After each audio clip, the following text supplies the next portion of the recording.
Noutra ocasião, ele entrou numa sinagoga e estava ali um homem com uma das mãos atrofiada. Alguns deles estavam procurando um motivo para acusar Jesus.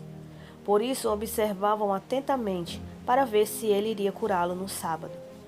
Jesus disse ao homem da mão atrofiada: "Levante-se e venha para o meio."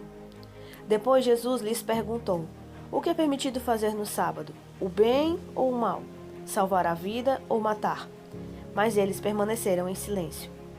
Irado, olhou para os que estavam à sua volta e, profundamente entristecido por causa do coração endurecido deles, disse ao homem: "Estenda a sua mão." Ele a estendeu e ela foi restaurada. Então os homens saíram e começaram a conspirar com os herodianos contra Jesus, sobre como poderiam matá-lo. Jesus retirou-se com os seus discípulos para o mar e uma grande multidão vinda da Galileia o seguia. Quando ouviram a respeito de tudo que ele estava fazendo, muitas pessoas procedentes da Judéia, de Jerusalém, da Idumeia, das regiões do outro lado do Jordão e dos arredores de Tiro e de Sidom foram atrás dele.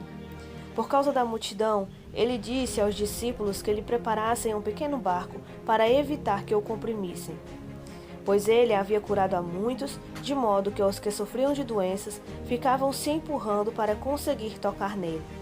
Sempre que os espíritos imundos o viam, prostravam-se diante dele e gritavam: "Tu és o Filho de Deus!" Mas ele lhes dava ordens severas para que não os dissessem quem ele era.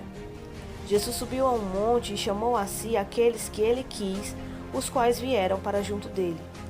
Escolheu 12, designando os apóstolos, para que estivessem com ele, os enviassem a pregar e tivessem autoridade para expulsar demônios. Estes são os 12 de que ele escolheu: Simão, a quem deu o nome de Pedro, Tiago, filho de Zebedeu, e João, seu irmão, aos quais deu o nome de Boanerges, que significa filhos do trovão, André, Filipe, Bartolomeu, Mateus, Tomé, Tiago, filho de Alfeu, Tadeu, Simão Zelote e Judas Iscariotes, que o traiu. Então Jesus entrou numa casa e novamente reuniu-se ali uma multidão, de modo que ele e os seus discípulos não conseguiam nem comer. Quando seus familiares ouviram falar disso, saíram para trazê-lo à força, pois diziam: "Ele está fora de si." E os mestres da lei, que haviam descido de Jerusalém, diziam: "Ele está com Beelzebu, é pelo príncipe dos demônios que ele expulsa demônios."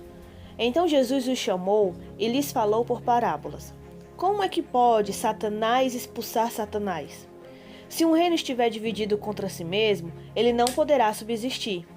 Se uma casa estiver dividida contra si mesma, ela também não poderá subsistir. E se Satanás se opuser a si mesmo e estiver dividido, não poderá subsistir. Chegou o seu fim. De fato, ninguém pode entrar na casa do homem forte e levar dali os seus bens sem que antes o amarre. Só então ele poderá roubar a casa dele.